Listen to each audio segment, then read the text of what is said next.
দাবি পূরণ না হওয়া পর্যন্ত নৌযান শ্রমিকরা তাদের অনির্দিষ্টকালের ধর্মঘট চালিয়ে যাবার ঘোষণা দিয়েছে। অন্যদিকে লঞ্চ মালিক সমিতির নেতারা শ্রমিকদের চলমান ধর্মঘট বেআইনি দাবি করে তা তুলে নেওয়ার আহ্বান জানিয়েছেন।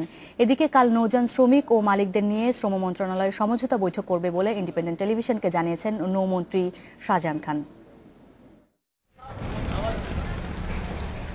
সকাল থেকে ঢাকা সদরঘাটে আসতে থাকে যাত্রীরা, কিন্তু ঢাকা থেকে লঞ্চ ছেড়েছে গুটি কয়েক।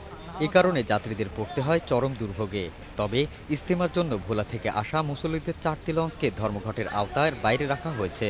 এখন তো যাওয়া সম্ভব না, যেভাবে যে পরিস্থিতি দেখতেছি লঞ্চ তো মনে চলবেই না।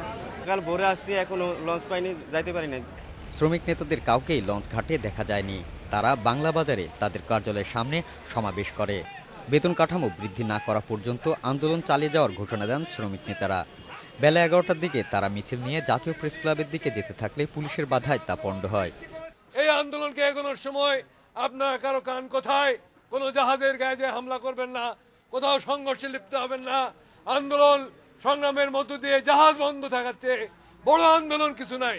জাহাজ বন্ধ থাকবে, মালিক দাবি পূরণ করবে, এটি হচ্ছে মুদ্রা কথা।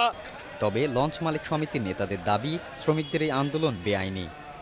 আমরা অনুরোধ করছি শ্রমিক নেতৃবৃন্দকে যে আপনারা এই অযৌক্তিক পয়েন্টগুলোকে আপনারা উইথড্র করেন।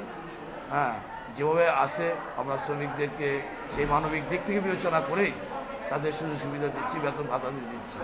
সকাল থেকে বিকেল পর্যন্ত সদরঘাট থেকে বিভিন্ন রুটে 16টি লঞ্চ ছেড়ে যাওয়ার কথা থাকলেও ছেড়েছে মাত্র 5টি। প্রতিদিন সদরঘাট থেকে 39টি রুটে প্রায় 60টি লঞ্চ ছেড়ে যায়। এই লঞ্চগুলোতে যাতায়াত করে 15,000-এরও বেশি যাত্রী। এদিকে বিকেলে ঢাকা সদরঘাটে একটি লঞ্চে অগ্নিকাণ্ডের ঘটনা ঘটে। মালিকরা এজন্য শ্রমিকদের দায়ী করলেও তা নিশ্চিত করেনি প্রশাসন। বিষয়টি খতিয়ে দেখছে police. Ariful Islam, independent news, Dhaka.